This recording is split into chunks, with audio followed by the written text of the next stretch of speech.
José. Oiga, en el plano local, que envidia la de Hombre, qué envidia.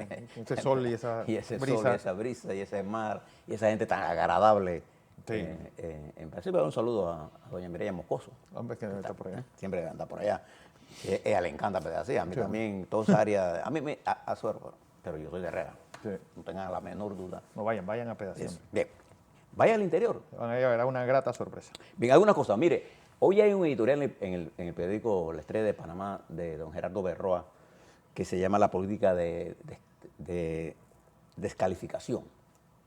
Cada vez que surge alguien, no sé, con una idea, le caen encima a descalificarlo, o cuando alguien logra algo, algún avance, tanto en el sector privado como en el sector público, caen como fieras a destruirlo.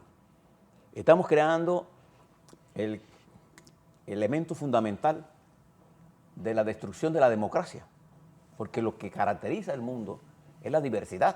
Y dentro de la diversidad, nosotros tenemos que tener la tolerancia y la capacidad de discernir con respeto. Por ejemplo, en los temas de inclusión, en los temas, por ejemplo, de derechos humanos, en los temas de reconocer los derechos de las minorías, de una u otra parte siempre hay una tendencia a descalificarse en temas complicados.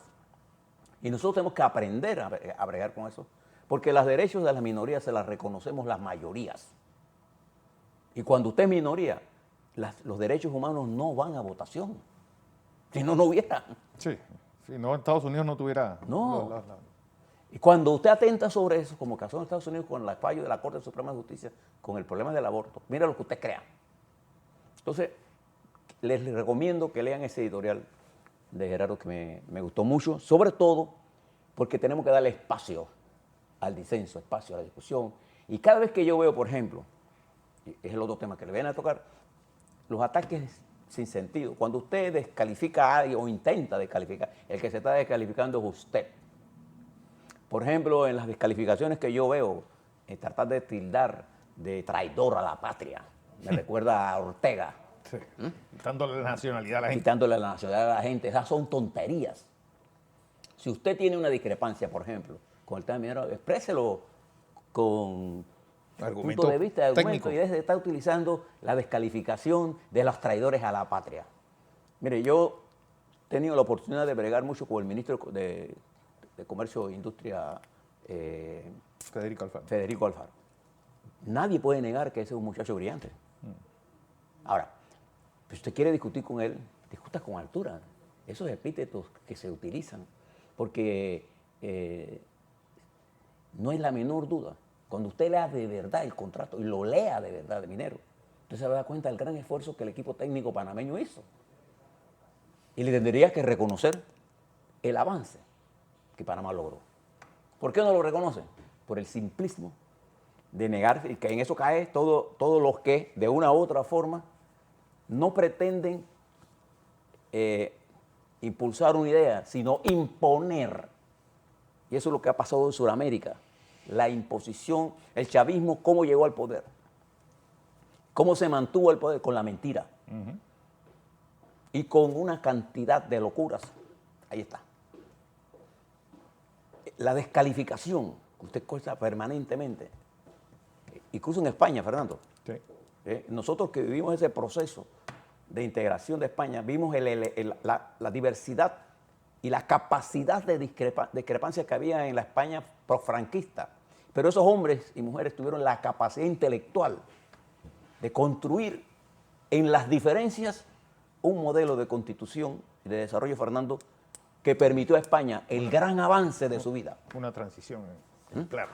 Entonces, esas cosas tenemos que mirarlas con detenimiento.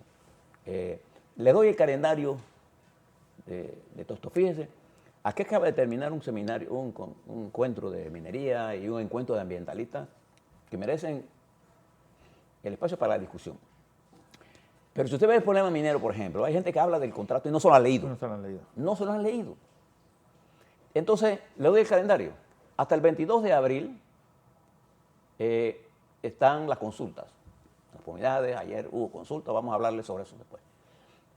Después de eso, es terminar ese proceso, el contrato debe pasar al gabinete para que autoricen el contrato y pase a la Contraloría y después el ministro de Comercio lo debe presentar a la Asamblea, que lo debe aprobar por ser un contrato de ley, lo aprueba sí o no, se acabó.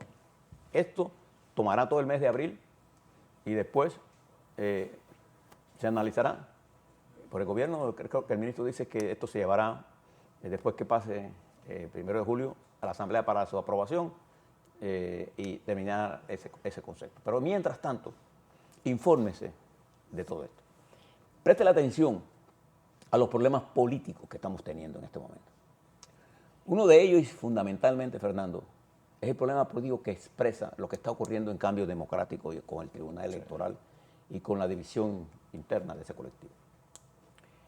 En lo personal, yo creo en la existencia de los partidos políticos y todo aquel que se torna antipartido lo hace desde una perspectiva partidaria. Y lo que quiere es engañarle a usted. La mejor forma de desarrollar un país es a través de la organización. Si no hay liderazgo, aunque las condiciones objetivas estén listas para el cambio, no hay la fuerza capaz de liderar ese cambio. Entonces necesitamos las estructuras políticas partidarias en la historia de la humanidad, de la democracia. Observe que los países dictatoriales son unipartidistas. Unipartidista. Vertical. Observe lo que pasa, por ejemplo, en Rusia. Acaban de detener un periodista del Wall Street Journal, uno de los mejores periodistas, acusado de espionaje. Rusia acusa a este periodista de espionaje. Observe, por ejemplo, lo que pasa en México. El presidente López Obrador actúa en su manera de ser como un autócrata. Es lo que él dice, la verdad, el punto. Y la culpa lo tienen los medios. Entonces nosotros tenemos que entender que en los partidos debe prevalecer la democracia. Y lo que está pasando en cambio democrático, señores magistrados del Tribunal Electoral, es la prueba más fehaciente de que ustedes no están impulsando la democracia interna en los partidos. Ustedes no la están impulsando. Y eso es un peligro.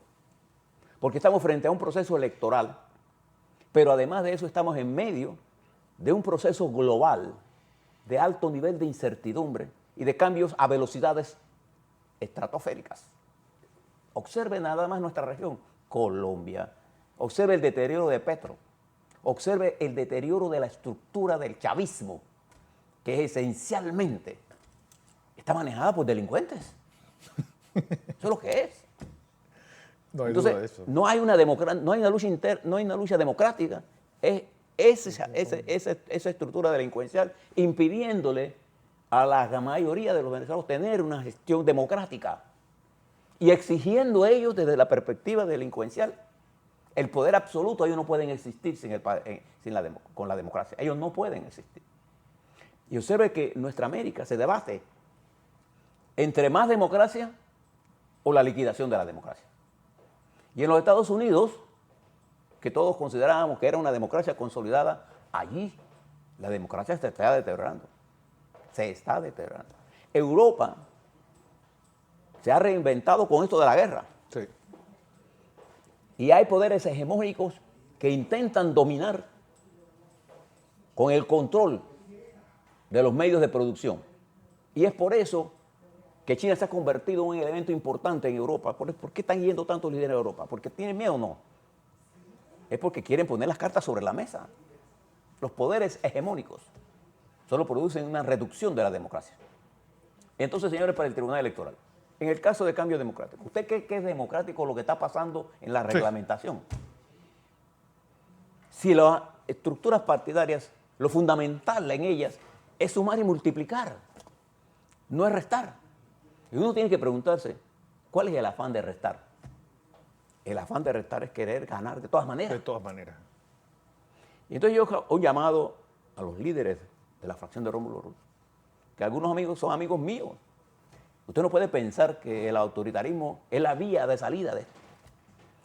La única forma de salir de la crisis es con más democracia, con más institucionalidad, con más respeto a las personas que disienten de uno. Por eso me solidarizo con esta expresión de Gerardo en su editorial de hoy, la política del descrédito, porque la intención. Fíjese, hace unos días, Fernando, a mí me tocó conocer a una joven dirigente del Partido Revolucionario Democrático, y Dianet Rodríguez, con cariñosamente en su pueblo de Los Pozos le dicen La Cholita. La Cholita. Ella es candidata a la alcaldía de Los Pozos y accidentalmente tuve conversación con ella larga y me impresionó su nivel de conocimiento. Ella es psicóloga. Ojalá el PRD se dé cuenta que esos son sus cuadros. Sí, gente que... Porque ella tiene como 26 años. Pero es una jovencita. Es joven, pero su conocimiento es la base con la fuerza que tiene la juventud para los cambios que necesita. Esa juventud que usted encuentra en el PRD está en el panameñismo, está en Cambio Democrático, está en RM, está en todos lados. Pero la descalificación global que hacen los antipartidos es precisamente para impedir que esta juventud asuma la conducción del país. Exacto. Y es importante que el Tribunal Electoral entienda que lo que está ocurriendo no está siendo observado con beneplácito por el país. Este es un país que tiene problemas claros de desempleo, es un país que requiere transformaciones, pero requiere consensos. Y los consensos no son unanimidad, es la fuerza necesaria política para impulsar cambios, y esos cambios no se pueden hacer sin contar con la juventud, con nuestros muchachos y muchachas preparados, porque esta joven que le estoy hablando yo es psicóloga. Psicóloga. No es cualquier cosa. Y además, integrada. Así, he conocido dirigentes en el panameñismo, he conocido dirigentes en otros partidos, en Cambio Democrático, mujeres. Observen la lucha interna en el PRD, está centrada en 2 mujeres. Entonces, la situación produce sus propios dirigentes, pero cuando surgen, lo primero que queremos hacer es darle un golpe morcillero Sí. al talento. Así Bueno, es.